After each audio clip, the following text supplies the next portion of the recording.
Logan Dean, hello. Welcome to Wizard Killers. Hi, Richard.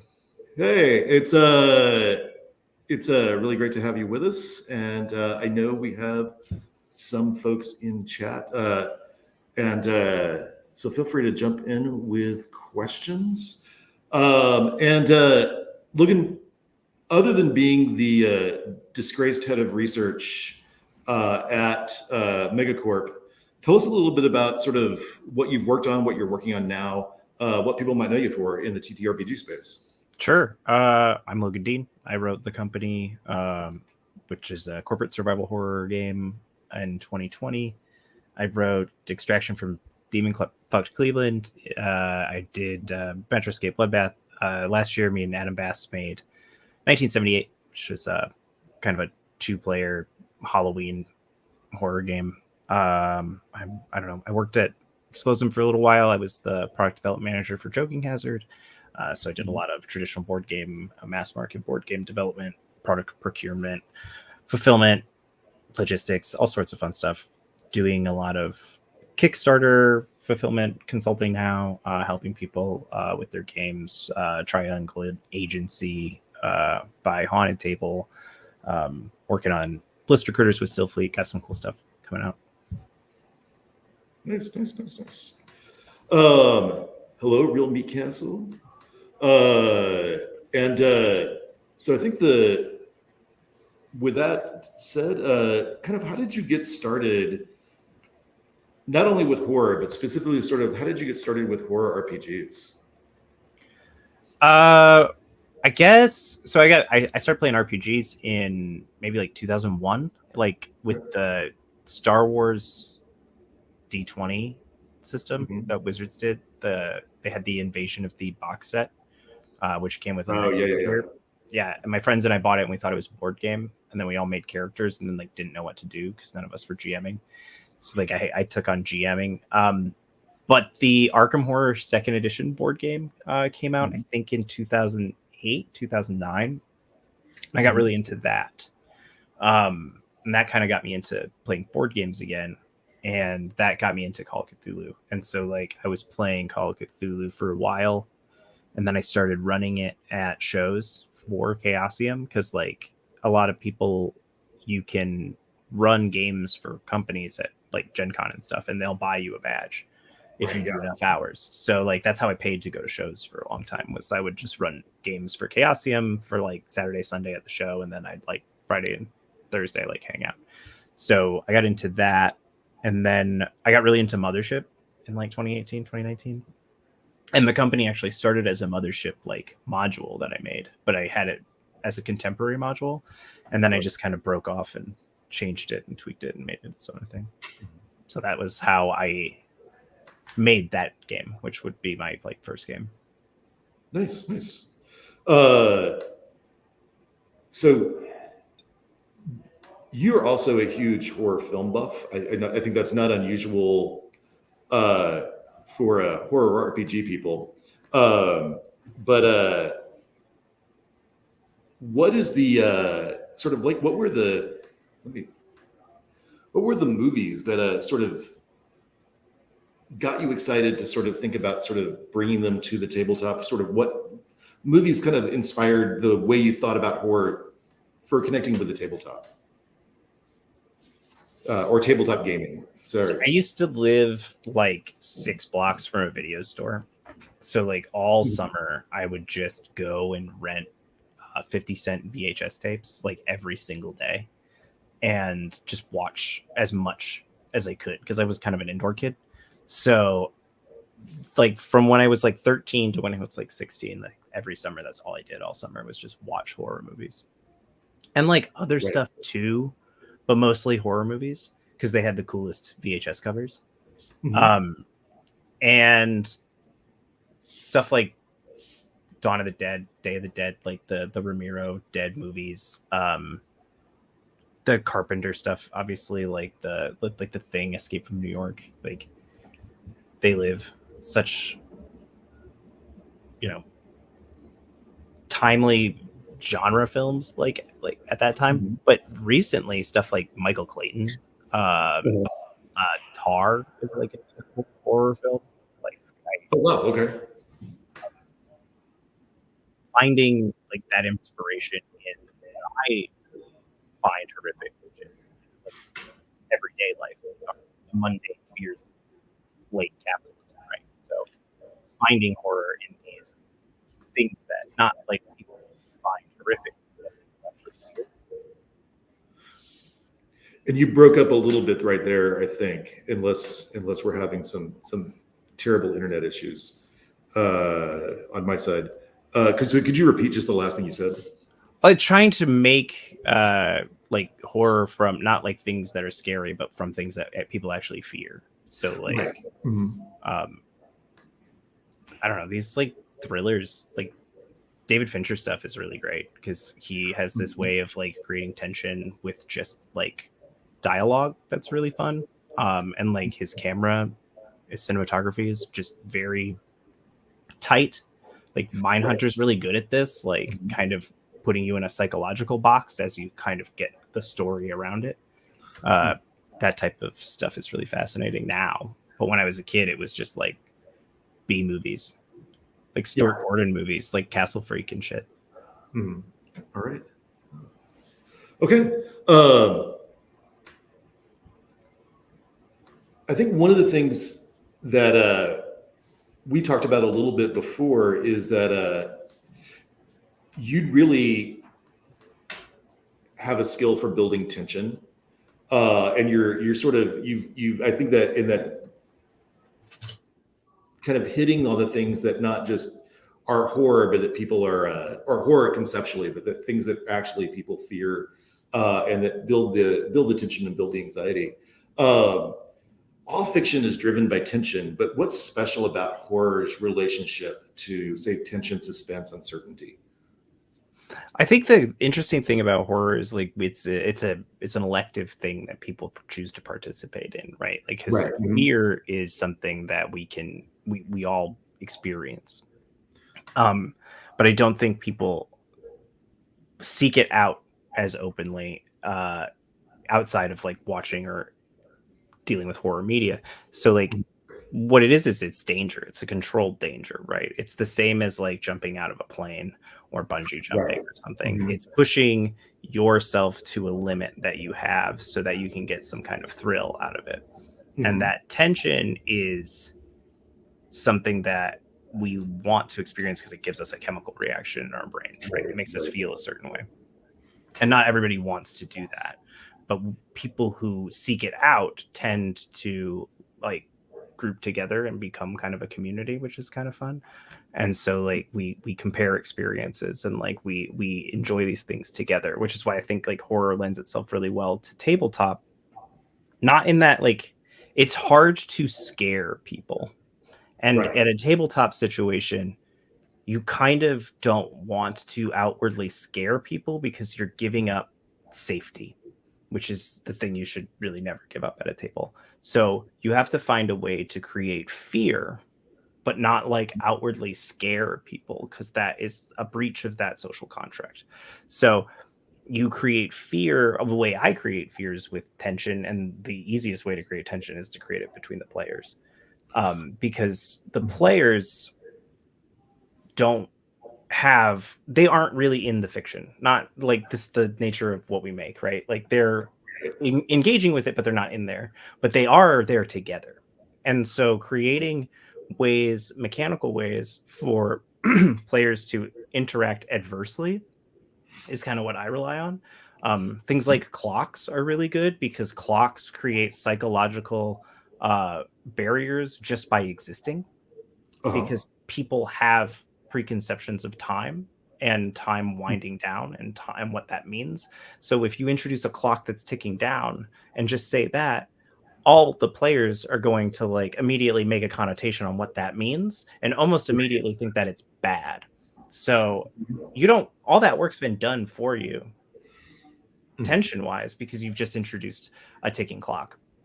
And we all have a different fear of what that means. We all have a different anxiety around that. And to have these big general set pieces like that create this generalized tension, and we let the player kind of fill in the blank there, that becomes like a laser focused fear for them. And you don't have to try and create this blanket thing that everybody's afraid of, if that makes sense. Oh yeah. So I think one of the things I keep thinking of is when you talk about adversity or strife, what does that actually look like at the table? I think a lot of people, when you talk about adversity or strife in any type of RPG, they're a little nervous about the game devolving. Sure. Actual strife between players rather than strife between players in the context of a game. So kind of could you unpack that just a little bit? Just like, what does that look like for you? So in the company, the way I designed it is that every class has a job to do. Uh-huh. And that is your main focus on how you get experience and points to spend to help change your roles to give you advantage. The problem is all of the jobs conflict. So as you're playing a soldier or a medic or a technician, your goal is to do something that is going to directly conflict with somebody else's goal. This is a mechanical device meant to create interpersonal tension at the table so that we don't have to find it within the fiction. We find it within the play. Right. So we drive that by, it's not deal breaking, right? They're just decisions players need to make that are going to be consequential. And they're not, I try to open the door and roll something. It's like, we only have this amount of time and we need to fix this panel and save this person, but there's not enough time to do both. Usually they split up, which rules. Because if I can get a group to split up, I win. Like it's awesome because then you can do so much spooky shit and like there's less people to deal with it. It rules. Like when everybody's a group, it's bad because then they'll diffuse the situation with like everybody overthinking it. But if you can split the group up and get like unexperienced people in the dark, that's the best part. Nice. Okay. So like we create tension by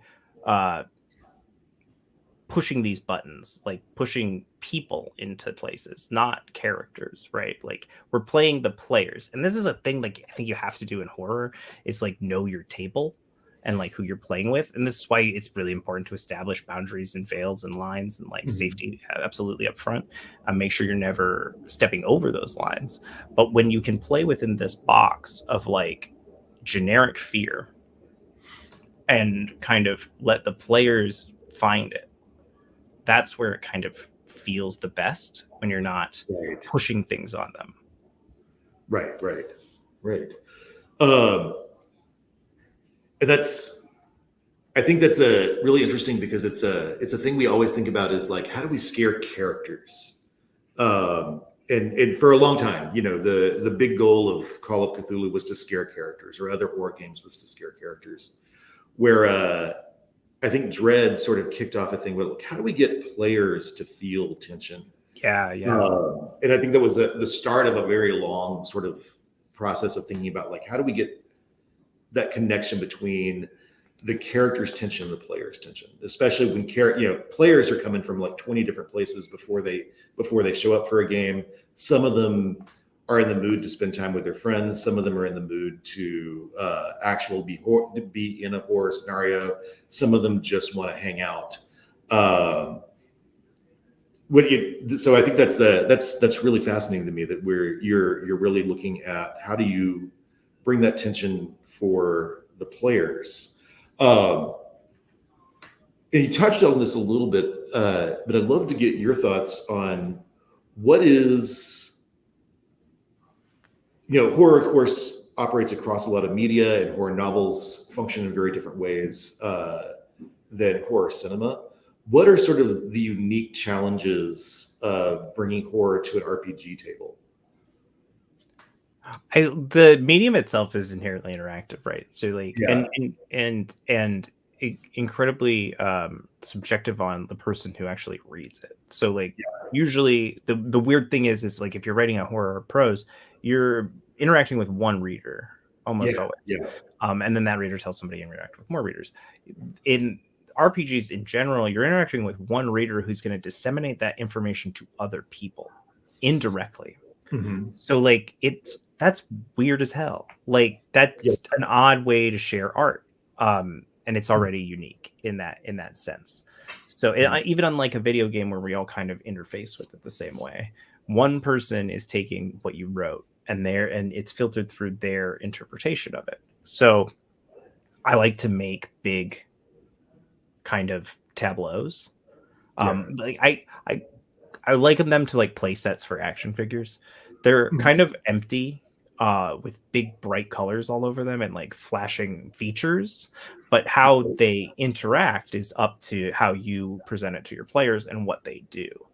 I find in writing RPGs, and I've been writing all sorts of RPGs for a really long time, it's like the things that have everything detailed out and every single thing in every single room and everything that's going to happen, those tend to be big books like that people run through over years, and that's fine. There's a place for that and people really like that. I like that from time to time, but I find the stuff that like hits the table more often are things that let GMs and players fill it in with their imaginations.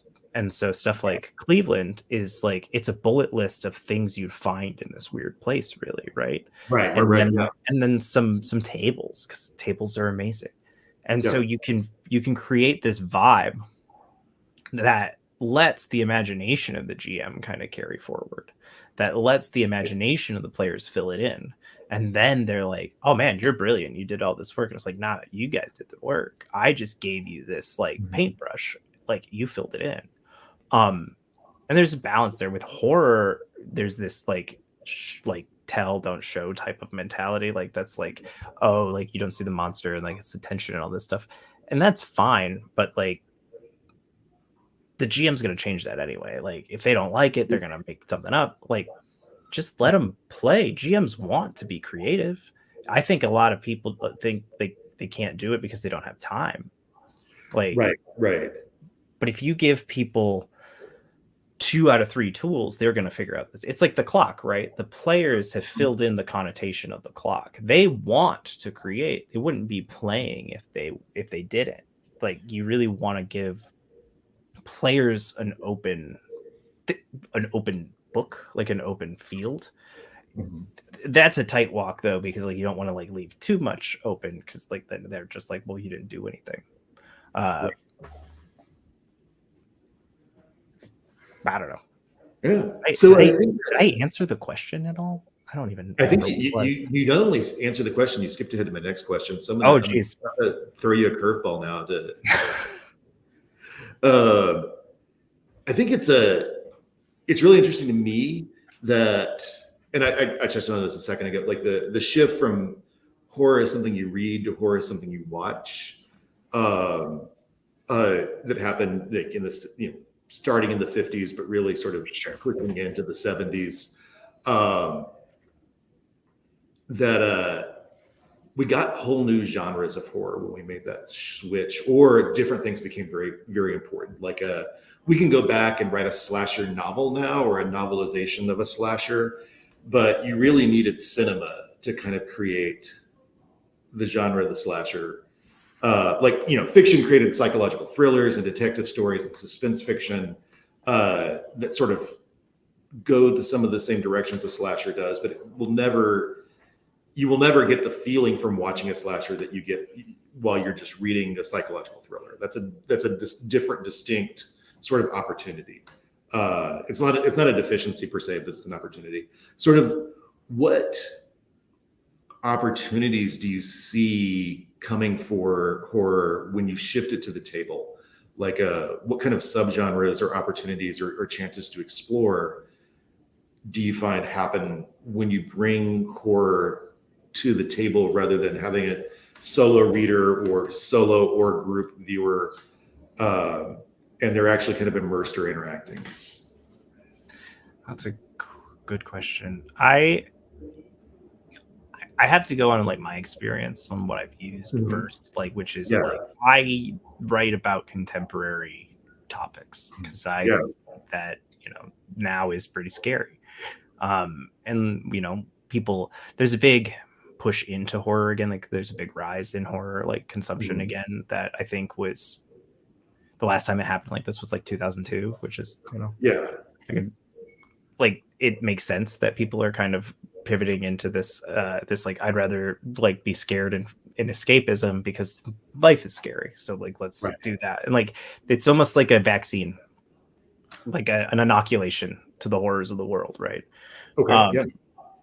And so in tabletop I feel like we can instead of being viewers, being witnesses to this like inoculation of this horror, it gives us a chance to sit and talk about these topics or explore them together, right?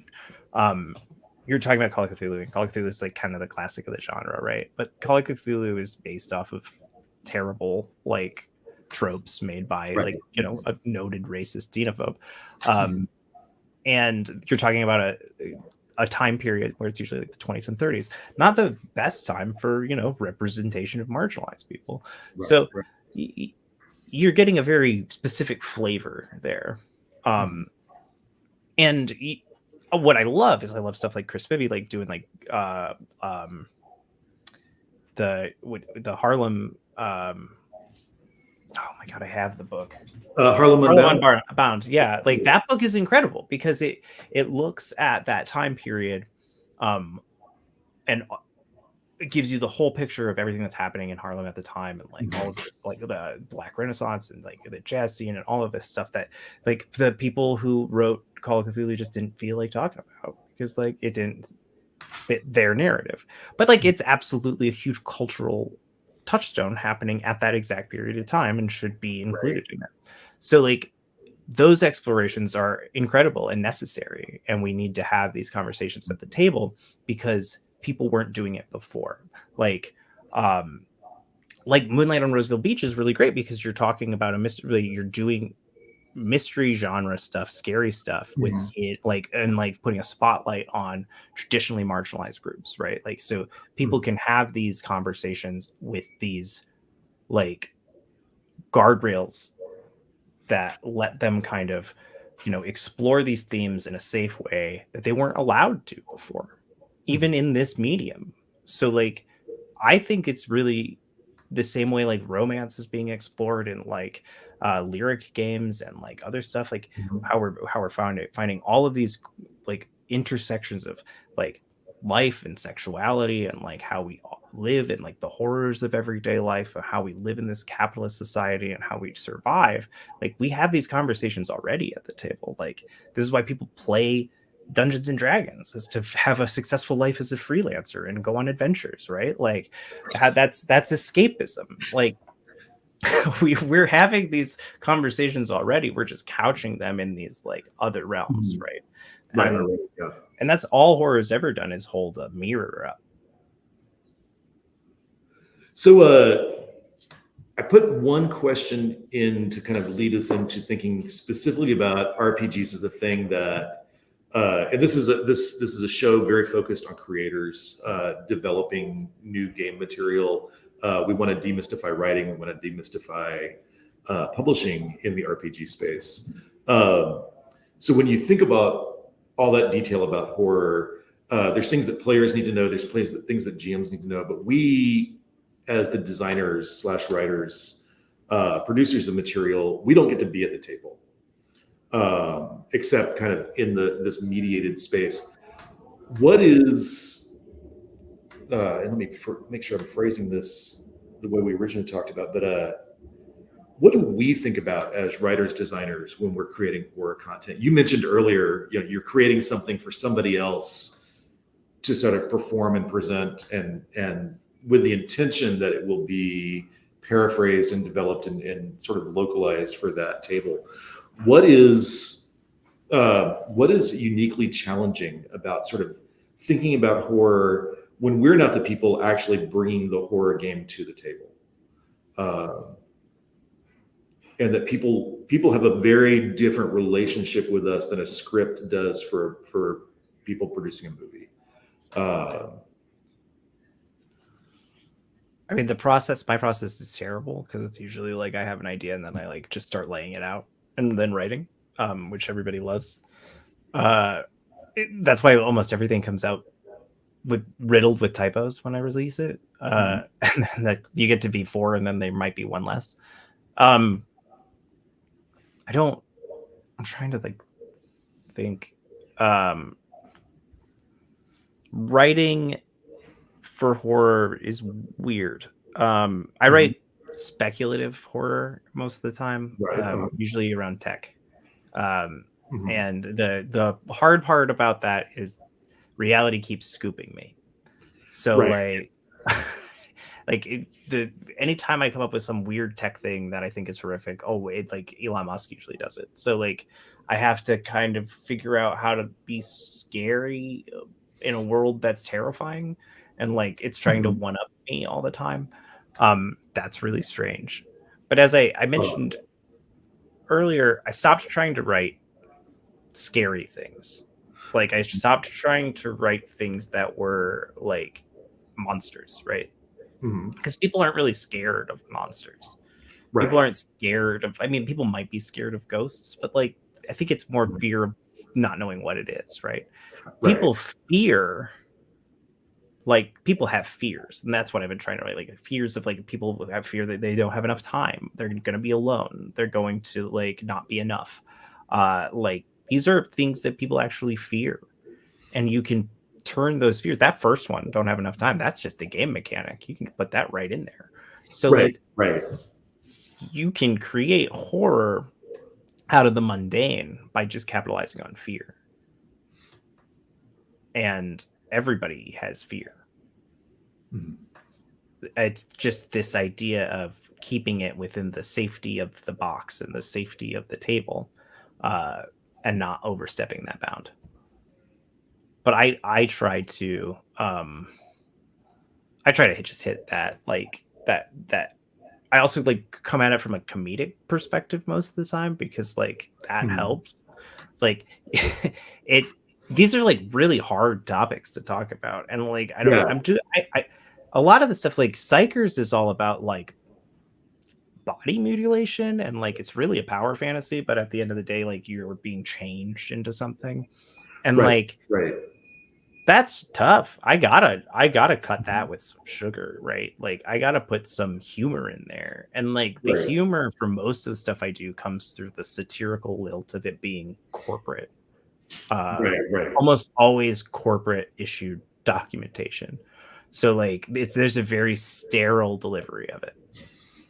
That way I don't have to deal with like the effects of feeling like I actually wrote it, because I can detach myself from it, because I have a very clinical corporate voice I write company stuff in, and like then it can become funny, because then it's just it's a funny thing. Like it's like, oh yeah, this would be very clinical speech about how they're just like ruining these people's lives.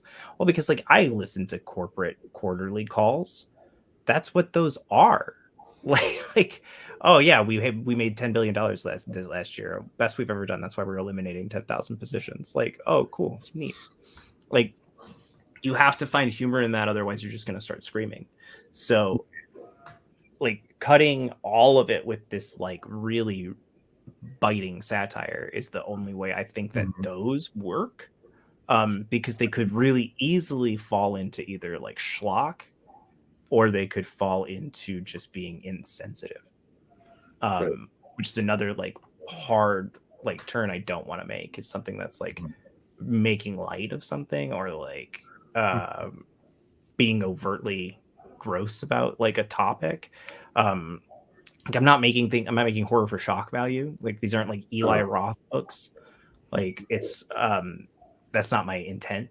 It's not like I love grindhouse stuff, but like Bloodbath is a good example. Like Metroskate, like it's a grindhouse type thing, but that was like a memory hole thing for me, because like that's based off of the roller rink from my hometown in Bay City. So like I was just like doing all this stuff, like pulling all these memories out, trying to like make this thing. But it could really easily just be just violence for no reason. Right. So I think to sort of you've already started going this direction. So I think just to sort of like walk people through sort of your process as a writer, I'd love to talk to you about Psychers and Metroscape Bloodbath. I think those seem like two good recent examples to talk about. If you're good with that, then feel free to sort of down to talk about whatever. Yeah, Metroscape is a pamphlet. It's like this pamphlet. It's just a trifold. It's got a map of a roller skating rink, and it's about what is this about? It's about a roller skating rink that's got a bunch of people that are possessed by a sound. Right. And then the players enter, and they're immediately possessed by the sound. And so it's got like you're hallucinating as player characters throughout, but like the dangers are very real, and so you have to make your way through this roller skating rink. I wrote it for the Liminal Horror Jam a while back, and then I really liked it. Like I really like this one. It came out pretty good. The pamphlets I write really fast because I can't. If I stop, they won't get done. So Metroscape Bloodbath and Demon Fuck Cleveland are the two that are coming to mind. Yeah, like Demon Fuck Cleveland, I wrote in an afternoon, and I was like, I have to get it. I have to finish it because if I don't, I won't. And the same thing happened with Metroscape. I was like, I gotta finish it or I won't. And so I was doing the writing and the layout all at the same time, just trying to create the product because I had to finish something. And I work in these weird spurts because of the nature of my work in the industry, because I'm working on other games or I'm working on other products or I'm helping with crowdfunding or I'm doing all this other stuff. My time to myself with my work is limited, unfortunately. So I get into these spurts where I'm like, I got to get something out. And then I just like shit something out of my head. Psychers, conversely, was something I worked on for a little while. And Psychers is a game where you play as psychic test subjects, and you have psychic powers. And like, it was twofold. It was I wanted to make a game like Spencer Campbell. My buddy Spencer Campbell makes games like Nova and Luna, which is on Kickstarter right now. And Spencer makes these amazing power fantasy games that are just like super rules light and super fun to play, and they're just like they do what they say on the tin, right? And I was like, okay, I want to make a psychic misfit game like Scanners or Firestarter, and I want it where you can immediately use all of your powers right away. But it's really dangerous, and like as you level up, you get more in control of that power, and it becomes less dangerous to use it. But if you wanted, you could just set a whole building on fire right away. That one took a while to kind of dial in, but I knew I wanted it to be a similar D10 system to the company because it's a secret company product. It's a play set for the company where you can give your characters those psychic powers. So like it was an expansion for that game that I pretended was a new game. Right. I think that I want to go back to Metroscape real quickly because it transitions to a topic I'm really excited to talk about. When you start with, and you do that for the Liminal Horror Jam. Liminal Horror is a game that I think there's lots of us who are really excited about Liminal Horror right now because we've been looking for a horror system that's adaptable, that's goes back to some of the Call of Cthulhu things, like you're just a dude or a person who finds themselves in this terrible situation, and it's kind of on you to investigate that because you're the one who's there. Recently had a great time running Shelterwood Inn in Liminal Horror. But that is when you do that one, you're able to get rid of some of the load as a writer or a designer because you're creating a thing for Liminal Horror. It already has sort of like, here's how conditions work, here's how wounds work, here's how damage works. Here's a bunch of things you when you're doing something that you kind of start with a bunch of stuff you don't have to think about quite yet, or you can only think about it. You only have to think about it in terms of how you're going to riff on it or what you're going to do with it. How is that? Do you feel like that's a good place to start? Is that something that you would look for opportunities to do again? How is that distinct from sort of doing your own thing from the ground up? Well, I mean, making systems sucks. Don't. I mean, like the only reason I did the company was since I was at a terrible job. Surprise. And it helped me, like, it was the thing that helped me get a job in the industry, but it also helped me like exercise a lot of like how I was feeling about it. And I wanted to evoke something that I wasn't finding in tabletop games. And like that was the interpersonal conflict there. Which is still something I don't see a whole lot. What was I talking about? Right. So like for that, I hesitate to create a system unless I know like exactly what I want out of it. And I don't need a universal system because there's like 50, right? Like if I want to play spooky everyday horror, I'll probably just use LH because it's really good at that. Yeah. Like it's great at playing like weird like X-Files type games and stuff. Like if that's what you're trying to get, like I've run Delta Green scenarios in LH because it works better than that investigation. Like I almost said software, and sometimes I'll say software instead of system. Please forgive me. But sometimes I'll just use that software. So like Delta Green's great, but it's not like it's a specific flavor, right? And like I like some of the investigations that line has, but I don't want to play them as a cop. So like right. And like that's another thing, is trying to take police out of stuff and like figure out how to like experience these things that are like from a non-authority perspective. That's why I like liminal horror a lot. I wrote the example I like to point to of my ideal writing style is Cleveland, because it has nothing. Like it has no system. It's not part of anything. And honestly, Bloodbath doesn't have any stats or anything in it either. Yeah. You could run it with any system. I just wrote it for the liminal horror jam. I like this idea, like I said, this playset idea where you can just kind of like slot in your action figures with your system and then just play around in it. I think it opens up a lot. Like I've had people tell me they played Cleveland in liminal horror. They've played it in like Fist. I've heard people play it in Delta Green. I've heard people play it in Call of Cthulhu. Like they can play it all over, which is awesome, because like I don't want to have to make a whole system to be able to sell this weird idea I had, right? So right. Yeah. And conversely, I don't want to have to learn a whole system to be able to write one. So like being able to pick up a zine like liminal horror and be like, oh, I get the gist of this will be good for accomplishing something. Like I would write in LH again. I've written for Triangle Agency too. Like that's another one that's got a very specific set of rules and you want to kind of play in that world. But I would love it. I wrote those things to be able to translate to other games if you're not playing that specific one.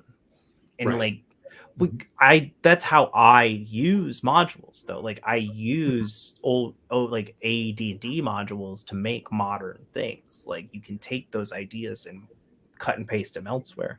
I have a library of RPG shit, not because I'm going to run it, but because I'm probably going to steal from it. Right. Yeah. And I think that one thing I'd like to get your take on is, in horror, so often the fiction you write down for players and GMs is going to do a certain percentage, possibly a really heavy percentage of that work. You're frequently in horror, we're removing them from things they know, or really good horror. And I know there's a push in Call of Cthulhu people right now, and once we're done talking, I'm going to play a video with the Chaosium's Bridgett Jeffries, who's going to talk a little bit about that. But getting rid of some of those Lovecraftian signature monsters, partially just to sort of break the game's connection to Lovecraft, but also because it's starting to get the thing that Lovecraft said he was trying to respond to, which was everybody knows what a vampire is, everybody knows what a werewolf is, right? And at some point now, everybody knows what who Yog-Sothoth is, and yeah. Oh, I'm talking to Nyarlathotep again. And sometimes being known can be scary, and sometimes that thing, like, oh my God, no, the thing that I most feared, or the thing I know I'm supposed to be afraid of, is actually here. There's been that sort of shift. But when do you need, or when do you feel like you need to bring in something mechanized or a mechanic that's going to kind of shape the experience of the table, create some tension, create fear? I know that I really like the mechanics for losing control of your powers and psychers. Oh, sure. Yeah, and so that's definitely a place I've seen you use it. But what's your thoughts on, like, when do you bring in that? When do you bring in the mechanics? When are the mechanics something you need a little bit more than just that layer of fiction? So I work, like I said, I work in board games. And board games are wonderful, but they can also be like really a lot. Like there's tons of them, and you working in the industry, you play a lot of games. You see a lot of how mechanics are used, and I always tend to gravitate towards games that use mechanics very thematically well, and translate that over to my work. So in my practice, I like to keep mechanics thematic as much as possible. Almost all the mechanics in the company are thematically based, like down to the dice roll is like the amount of dice is based off of your training in those fields, and you're not trying to break a certain number, you're just trying to hit a number. You're not trying to like make a check, you're just trying to get a 9 or a 10 essentially. Right. The better you are at something, the more dice you can roll to get a 9 or a 10. And if you fail that, everybody else gets stressed out because they're like, oh shit, you're not good at your job.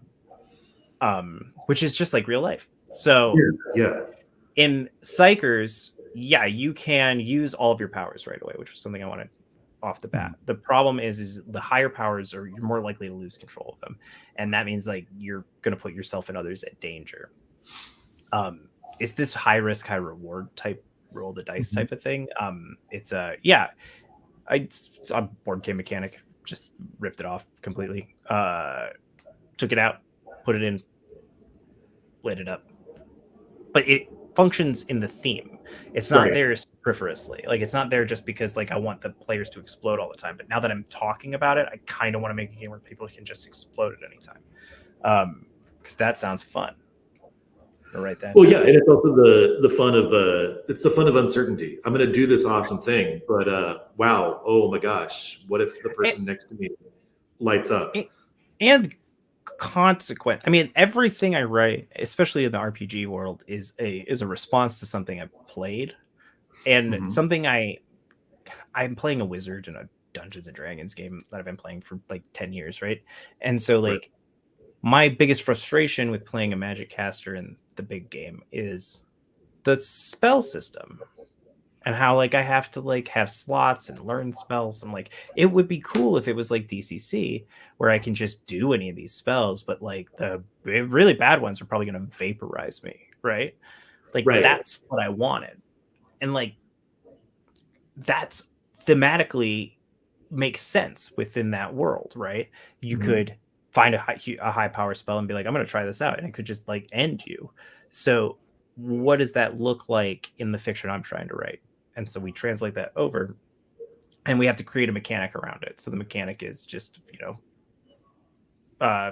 push your luck. Right.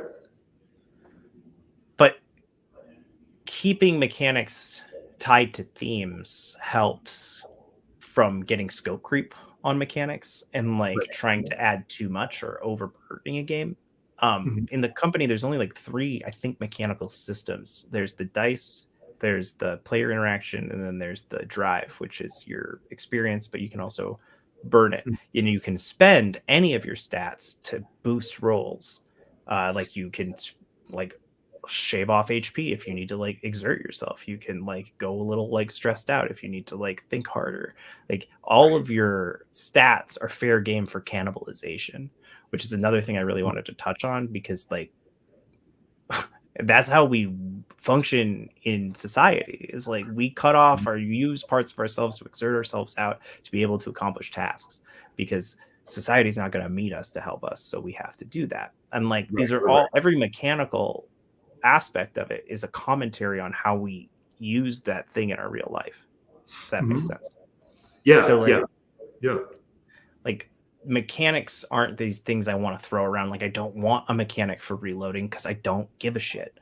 Like I don't need rules around how much stuff you're carrying because again, I don't give a shit. I only care about how you're interacting with each other and how you're working together to solve the problem in the face of this danger. Nice. So wanted to talk a little bit about 1978, which is a really cool project that you did with Adam Vass, and I'm blanking out on the other. Justin Valeri. Talk a little bit about sort of what was the process coming together on that particular one, which has a really kind of a really powerful departure point in the Halloween franchise. Yeah, that was I made a joke tweet that Adam and I should write a game where I write a slasher book and he writes a survivor book. And then he was like, we should just make that. And he was right. We did that last year. It's 2 books. It's a survivor book and a slasher book. The way it is structured is a day and a night cycle. So it's the whole structure of the book is based around the film Halloween from 1978, which is where it takes its name. But that's where it ends. Like the structure of the game is like that, but you get to make your own like slasher, you get to create your own survivor, and they are kind of playing a cat and mouse game throughout the day in which they're marshaling resources via playing cards, putting them in a tableau in front of them, to be played at the night phase to try and kind of beat each other. The survivor is obviously trying to escape, and the slasher is trying to kill the survivor.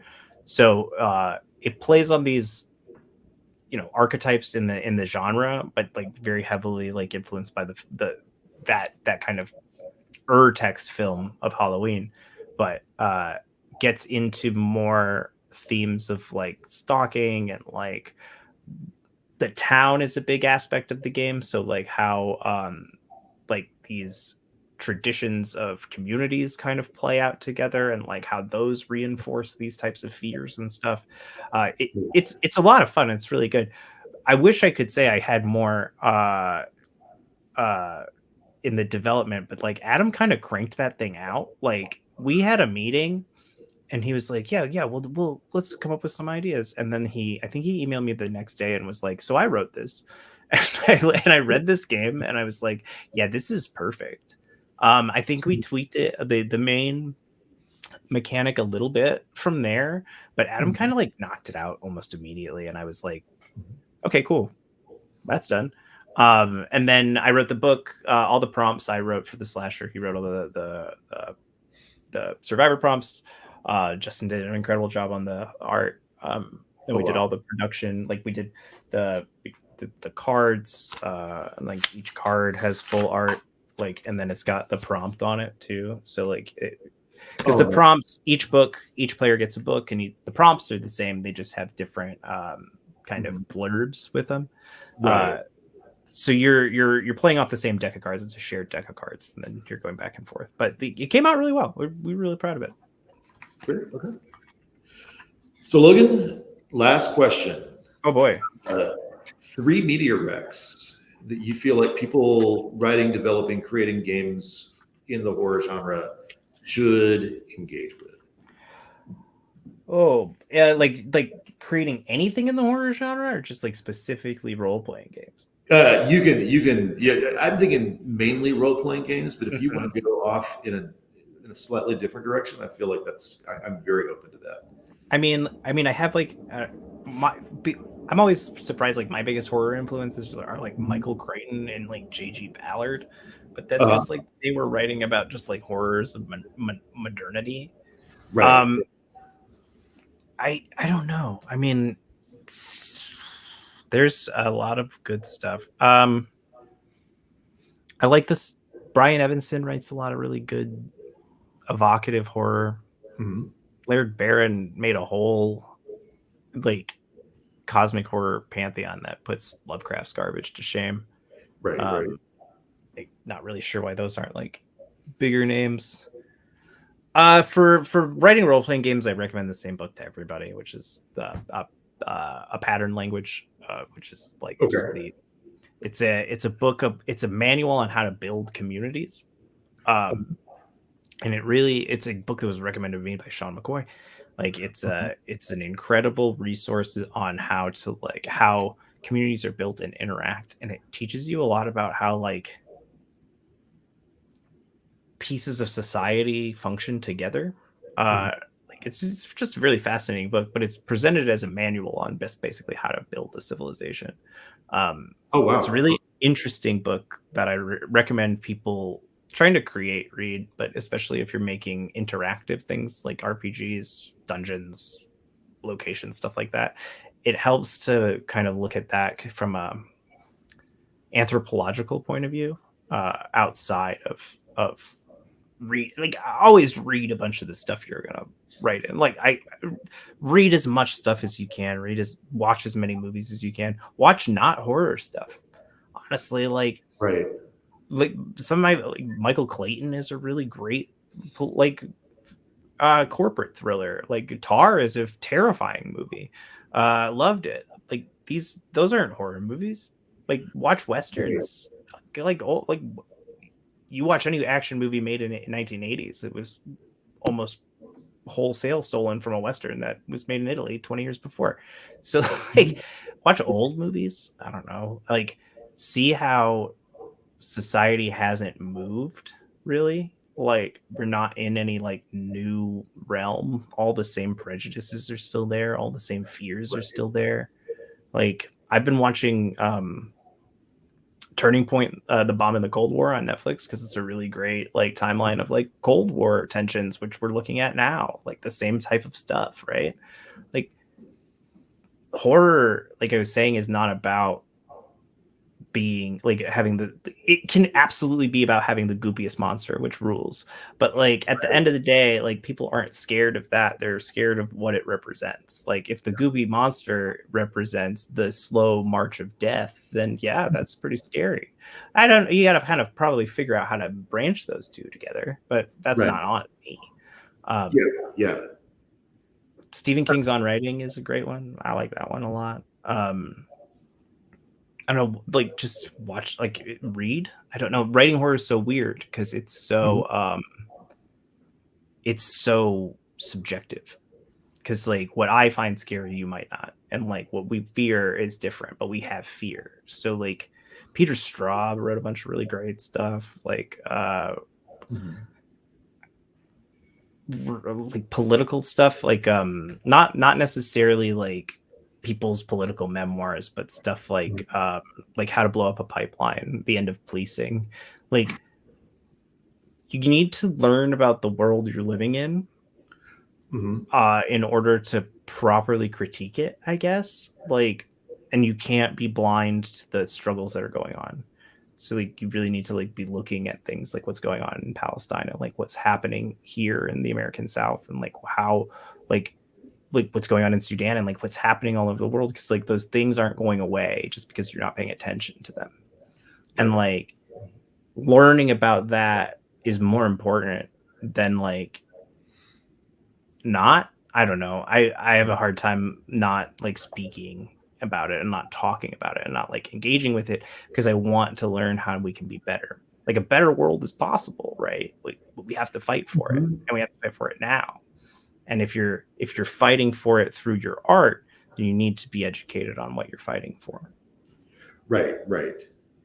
Yeah, and I was thinking as you were talking, and the person I'm coming back to mentally is Clive Barker, who is oh sure, yeah, like like, Lovecraft was terrified that the world was going to change, was going to keep changing. The world he wanted had already changed, Right. And he was terrified it was going to keep changing, and that God only knows he was going to be irrelevant, or whatever it was he was really scared of, deep down inside. Clive Barker, desperately terrified that the world will not change. Right. And I think that's being the 80s. And I think that's my biggest fear. That and like the idea that like we can't overcome things with love. Like the idea that that's not enough, right? Like those are terrifying concepts. Those are fears. Like I want a better tomorrow. I strive for it, but we have to yell about it today. And so like the way I yell about it is through like, writing corporate satire and like showing people that like the thing about the company is like there are companies worse than the fictional company I've made up. Oh yeah 100%. And we watch this in real time. We see these things happen, and there's so much going on that we don't know how to process it. And that's the great scheme, is that we're so incapacitated by the sheer the volume of the noise that like we can't pinpoint any single thing. But like even a little bit here and there helps people realize that there's not like it's not hopeless, I guess, like that, like we can still make a better tomorrow, but we have to be like yelling about it today. Right. All right, Logan, thank you so much. Thank you, Rich. This was wonderful. And I am going to take us offline, and we're going to have a quick interview, like 20 minutes, with Bridgett Jeffries of Chaosium and of Symphony Entertainment. And I was going to tell you, Logan, that when I asked Bridgett to do 3 media recommendations, she came up with 3 questions that you should use to pick your own media recommendations. So you can take that question as wildly different places you like. I'll be taking Logan and I off the air, and then I'm going to put Bridgett on. And I wore the Moonlight on Roseville Beach sweatshirt today, specifically because last 2 episodes, including the pre-record with Bridgett, I've been wearing the same sweater. I went back and looked at that today. I was like, crap. So I've got to wear something different. It's also blue. But Logan, thank you so much. We're just going to wave as we go away, just like Tony taught us. And I'm going to bring in Bridgett.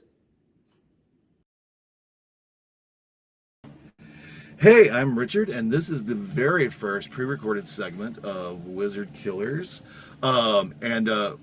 We are just coming off an interview with Logan Dean that I have no idea how that went, because that's in the future. Oh, because the way things work on the internet with video. Okay. And this is pre-recorded, and that's going to be live. And this is now after the Logan Dean interview. I'm pretty sure that Logan rocked it. It was amazing, to be honest with you. Like, I watched it twice. It was just... It's going to be amazing, Richard, damn it. The beautiful person next to me is Bridgett Jeffries, who has kind of a double up 2-for-role, multi-class role in the RPG space, and has been a guest of honor here at Breakout Con in Toronto.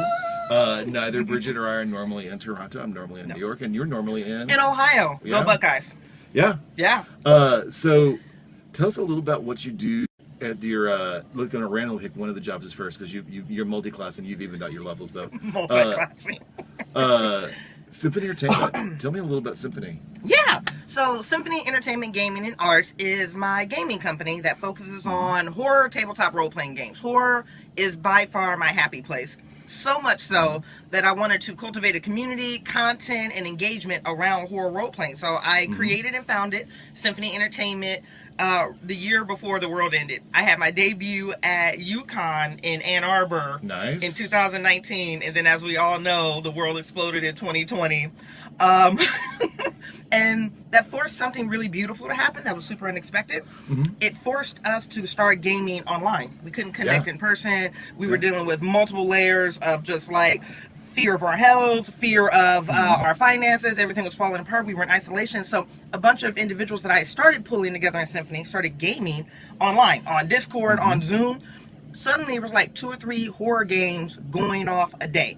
And it wasn't just your mainstream horror. These were small indie press people that were coming. It's like, oh, this is a great time for me to debut my game that I've been working on, or this is a good time to start playtesting. And then that momentum kept building and building and building. And we're here now with a stream. We're here with merch. We're here with a community. We're here with sponsorships from amazing people like this gorgeous individual that's sitting to my right. This is to my right, yeah. And so that's Symphony Entertainment right now. We podcast, we stream, we publish, and most importantly, we try to support the horror gaming community the best that we can. All right. But you also have another role in the gaming community. I do. Which is with Chaosium. Yes. So tell us about that. Yeah, so I am the community coordinator for Chaosium. If you don't know what that means, most of us don't know on a regular day basis either. Yeah. We do the best we can with what we have. But basically, my job falls into 2 categories as a community coordinator with Chaosium. And forgive me for looking over my shoulder. My luggage is right over to the left because I catch a flight in like 2 hours. So we're very intimate and happy in this space. Last day of the time. Last day of the con, baby. We're doing the best we can. So the first part of my job as a community coordinator with Chaosium is I am a community ambassador for community content creators.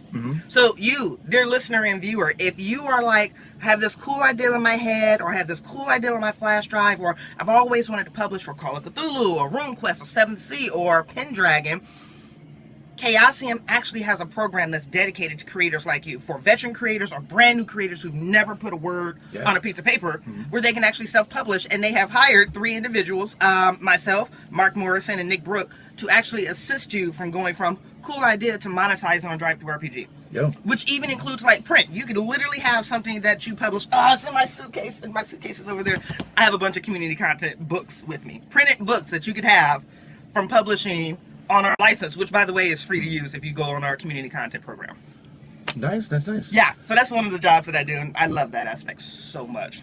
So I know that Chaosium has also been a big advocate of the new ORC license. Yeah. And they're running a contest right now for using the basic roleplay system. Yes! The oldest generic roleplay system in roleplay history.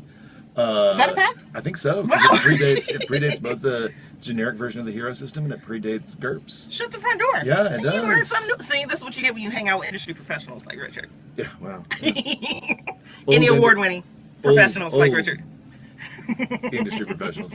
But BRP is running a contest right now for open content that's not going to be owned by Chaosium. Can you tell me a little bit? Yes. So, total transparency, guys. I was not involved in the building of the BRP contest. Marketing was, so you can thank Mob and Brian Hollandall for that. But I'm going to give you some specs from what I do know. And if you're interested in it, you can just very easily go to chaosium.com/the BRP Design Challenge. But the basic role-playing universal game challenge is offering over $10,000 in cash prizes to creators who are looking to develop their own game. So here are some of the hot specs that I can give you. This thing is due when? When is it due? When did we just End say of the it was month. due? End of the month. End of next month. Yeah. What month is it? I think it's March. End of May. You have End of time, May. game Oh, right, designers. yeah. You have time. It ends May 31st.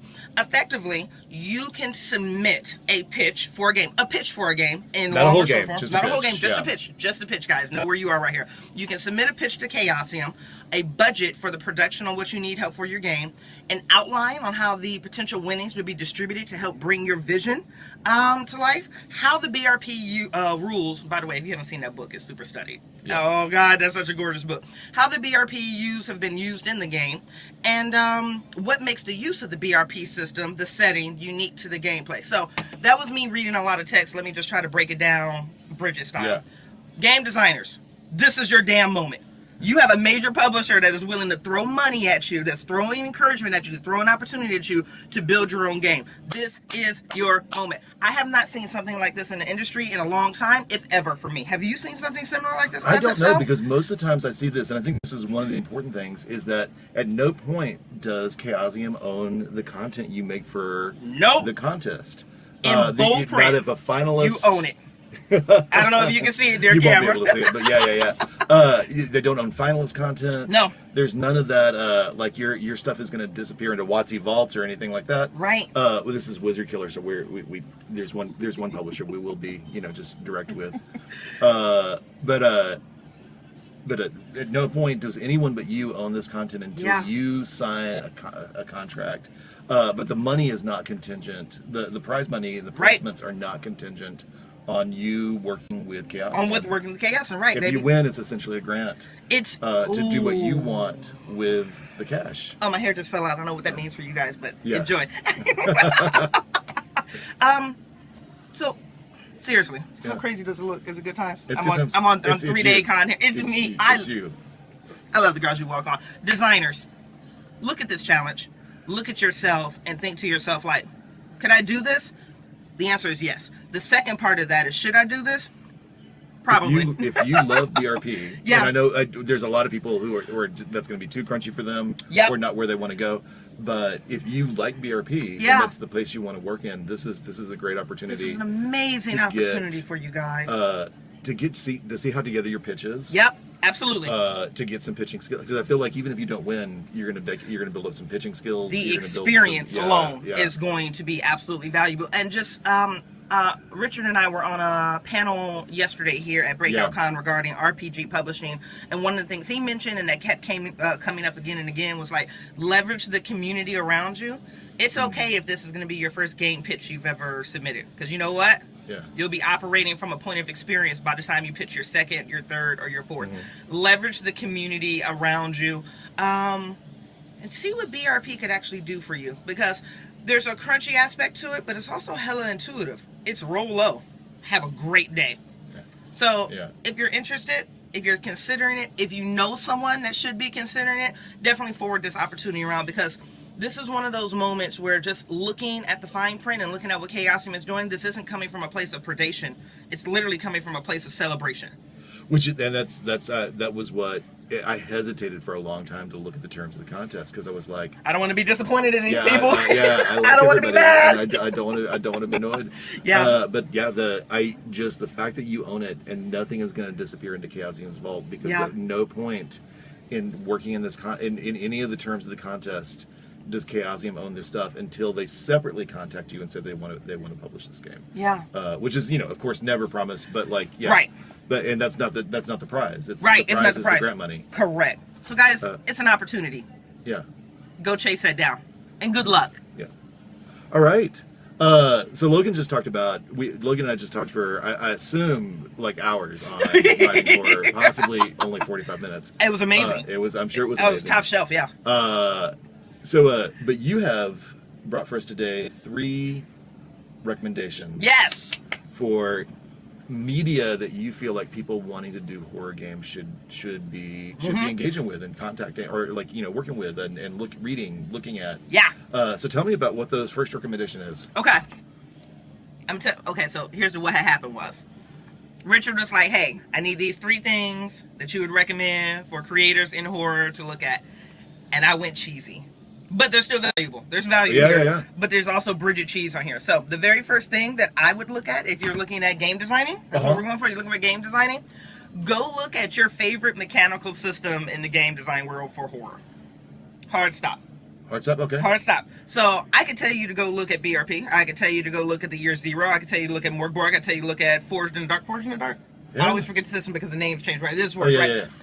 I could tell you to go look at a bunch of things, but you know what? If you're the creator, this is your vision, this is your baby, this is part of your soul being put out in print, go find a system, a mechanical system that speaks to you.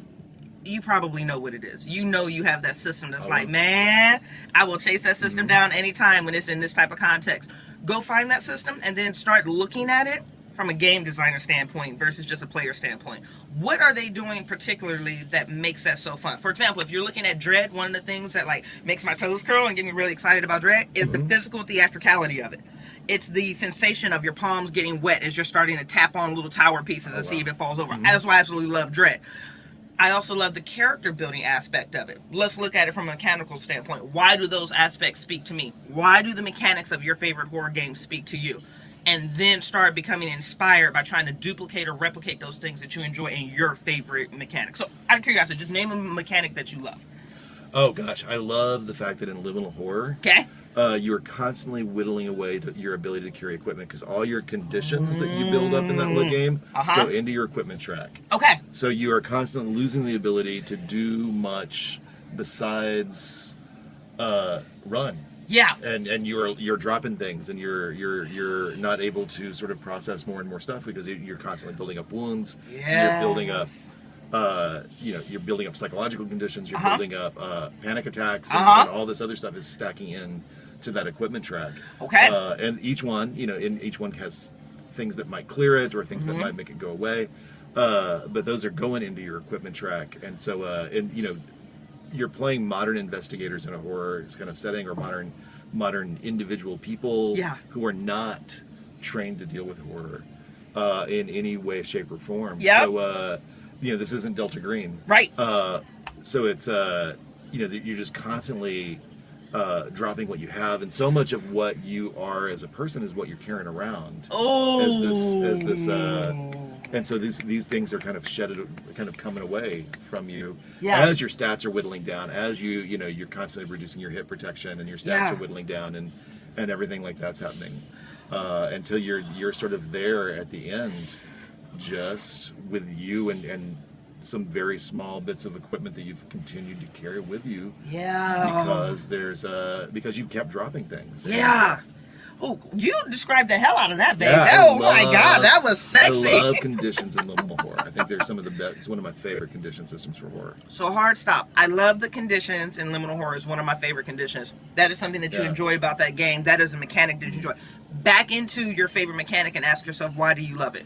What do the mechanics aid into the storytelling? Because let's be super honest, the mechanics are just as important as the narrative. Look at your favorite mechanics and ask yourself, why do you love those mechanics? You might be surprised if you take an intentional moment to step back, look at what another designer was doing and why, and go, I could do that. You'll probably be able to do it better. Just take that intentional moment to step back and look at it. That's my first one. All right, second one. Okay, second one. Y'all ready for the next portion of this charcuterie? How do you actually pronounce that? I have no idea.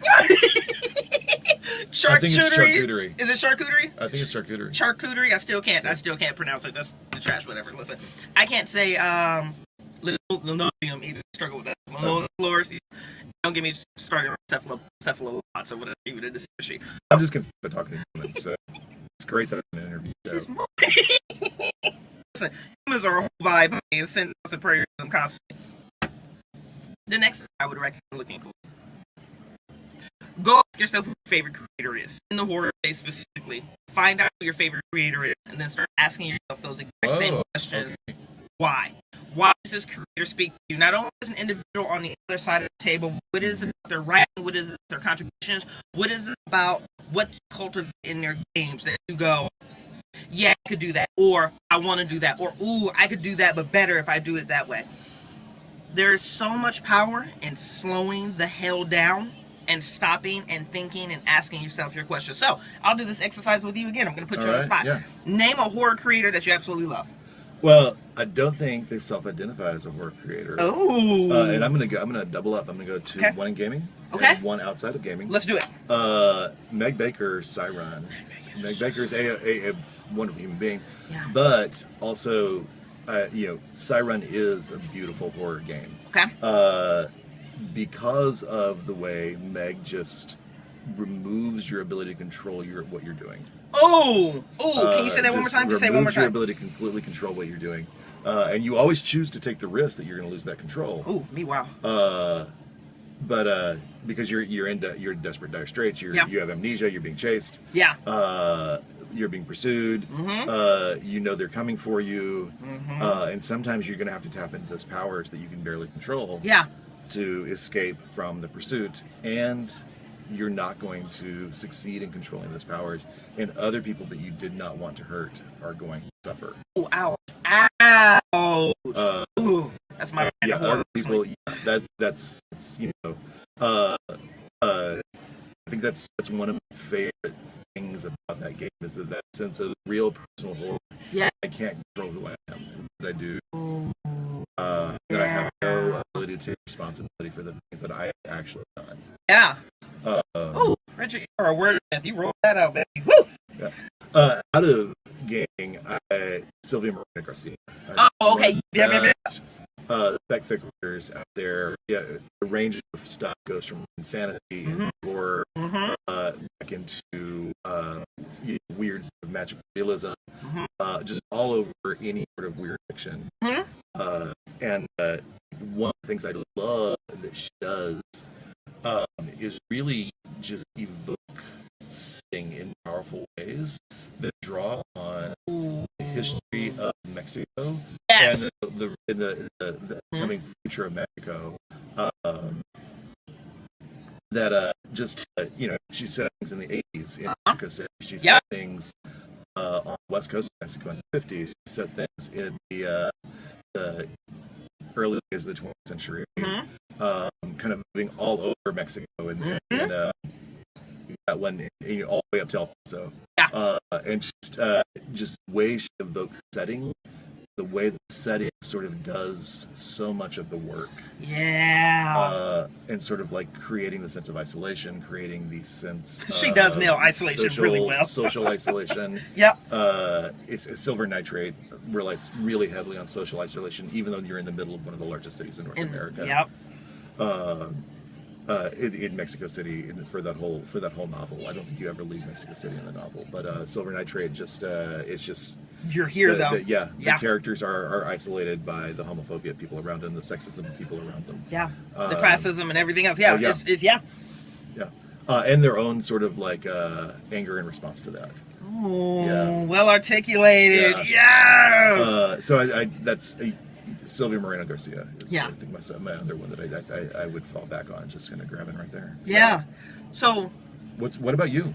Oh, me. So you put me on the spot. So in gaming, I'm an interviewer. He's like, "Boo, you on my platform? Are you on my platform right now?" So I think the in game. Oh gosh, there's one name that keeps ringing my bell the hardest and consistently, and it's Graham Walmsley. Oh, yeah. Graham Walmsley, as a game designer and as a content creator and as a performer and as a person, constantly inspires me to do better, to create differently, to approach game storytelling differently.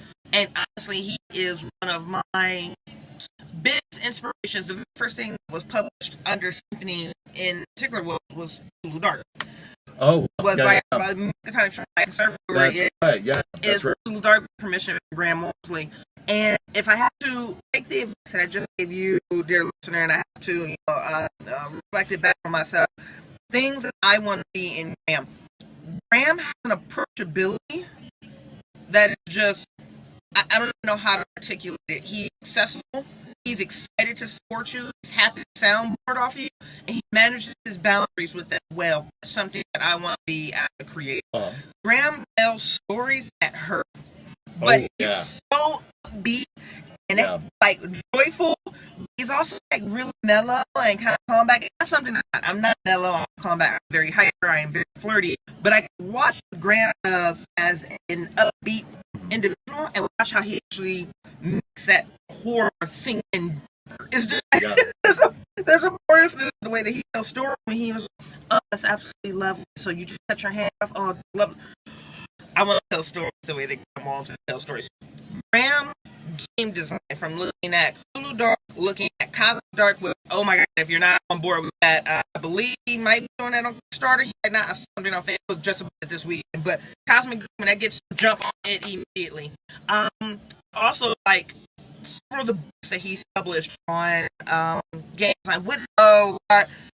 Richard Hutch is brilliant. It's not improper. It's like called for improper game. Improper. I can't remember which of the titles. Go by. Just go by. Steve Cthulhu. You know. Oh my god! I just realized. By Stealing Cthulhu, it's so valuable. I took notes in it, and it's really fun to look at the book too because you can see where creators took notes. But it's a great experience to read. Graham is giving you the same advice I'm giving you. Just take what someone else has done. In Graham's case, which was HP Lovecraft, strip it for parts, remodel it, repurpose it, and get it out there. Which is the exact advice I'm giving you. Is like go to someone who's done it before, be inspired, take what you can, and go out and do your own thing. Graham Walmsley is mine. I constantly follow Graham around in awe of what he's able to accomplish and what he's able to do. And that is like my benchmark for my next, hey, this is where I need to get, this is where I want to be. Nice. Yeah. So go find that creator that inspires you and then ask yourself why, what, how they're doing it. And really look at yourself and be like, okay, the Graham Gent, strip it for parts, remodel it, repurpose it, and get it out there, which is the exact advice I'm giving you. Is like, go to someone who's done it before, be inspired, take what you can, and go out and do your own thing. Graham Walmsley is mine. I constantly follow Graham around in awe of what he's able to accomplish and what he's able to do. And that is like my benchmark for my next, hey, this is where I need to get, this is where I want to be. Nice. Yeah. Yeah. Right. So go find that creator that inspires you and then ask yourself why, what, how they're doing it, and really look at yourself and be like, okay, which of these aspects can I also do? What can I build on? What can I change? All right. Recommendation number 3. Oh, number 3. Oh, y'all are going to love the cheese on this one. This is the whole board being thrown at your face. You need to look at yourself. What type of creator are you, Richard, when it comes into the horror space? Really exhausted one. Oh, but clip your mic. I love you. A really exhausted one. Yeah. You're a really exhausted one. No. I am somebody who, and we talk about you and I talk about this a lot. That you can tell we're friends. Yeah. We've been on panels and discussed this together. We've had personal conversations about this. That I love stakes in horror. Mm-hmm. What gets me going in the sense that is not what will you do to get away, is what will you do to help somebody else get away. Is my big make it horror hurt. question. Yes. So like, my favorite horror movies include things like Nightbreed and Near Dark. And those are not just stories about rescuing people. Yeah. The original Shining, the novel, is about rescuing somebody. It's a rescue mission at the end of the day. Yes, it is. Yep. Yeah. Yep. So it's those are some of my favorite horror media. So that sense of like, what will I do? What will I sacrifice to get somebody else out? Yeah. Is a question that I find just very exciting. Yeah. And very interesting when writing horror. Yes. Oh, I like that. How does that work into how you design your games? How you want to design and your this games? comes back to the Sylvia Maria Garcia thing. It's like you're embedded in a place, and what do you love about the place? What do you hate about the place? Who are you willing to carry with you? Ooh, that speaks so well to Moonlight now. Yeah. Oh, that speaks. Because like I love the places that I based Roseville Beach on, but I also know there are tons and tons of problems with them. Yeah. They have problematic histories. They have problematic people. What are you willing to do to get other people out? Oh God, that is so stunning. That is. You're the one who's stunning. No. we are. Damn it. Collectively, we are. Honestly, sit down, look in the creative mirror with yourself. Don't be afraid of what you see. Think about the stories that you want to tell, and then go tell those stories. Use inspiration from. You're not getting out of this. I was the door is right here. I have a flight to catch. I don't know what you guys want from me. You got 5 minutes. Okay. Who am I as a creator? I really want to pull the Graham Gent line from yesterday. Is that okay for your audience? Yeah. Symphony has cultivated a certain style of storytelling that is pretty consistent over, I'll say 80-90% of the games that we tell, that we stream, that we podcast, that we write. We have all hovered around this one aspect of horror storytelling. I didn't have a name for it. I just knew it was like the Symphony way. That's a big thing. It's like we're really big on Symphony thirst. We flirt with each other a lot. I know you're a big surprise face. I'm an asexual that has a polycule of multiple spouses. We're a big focus on like being sex positive. We're a big focus on diverse stories, but our storytelling specifically, Graham Gent coined this one this week. We're gonna do with it. It's called the Hurt Me Daddies. Yes, you heard that correctly. It's the Hurt Me Daddies. Symphony storytellings really like to get to the horror, and then we like to be hurt. We like to almost be shunted into that subspace. We are forced to surrender control to the story, to the plot, to the storyteller, whatever, and we enjoy the emotional pain that gets inflicted. We want to feel, we want to dive in. Survival isn't typically on our priority list. We don't really care if we make it to the end of the story. We just want to see how far we can hurt until we break. And then once we break, what does that look like after the break? And that sense of exploratory horror, especially in a safe container, because we're really big on safety tools, we're really good at protecting each other. That's something that we prioritize and we're very intentional about. It makes for better stories. It is what it is. So, who am I as a creator? According to Graham Gent and Symphony, I am a Hurt Me Daddy creator. Because we want the horror to hurt. Yeah. All right. Awesome. Yeah. So look at yourself. All aside, look at yourself. Rich and I were talking about this on the panel yesterday. Every creator invests a portion of who they are into their creation. It's inevitable. We are human beings with our own flaws and backstories and experiences and traumas and blah, blah, blah, blah, blah. We invest, we sow a lot of that into the content. So stop and look at what you're investing into your content and pick out pieces that you want for the story that you want to tell. That's the 3 best pieces of advice I give you if you develop. See who does your mechanics that you enjoy. Go look at the creator that you enjoy. Go look at aspects of yourself that you enjoy. Combine those, put it together, and go off and conquer. All right.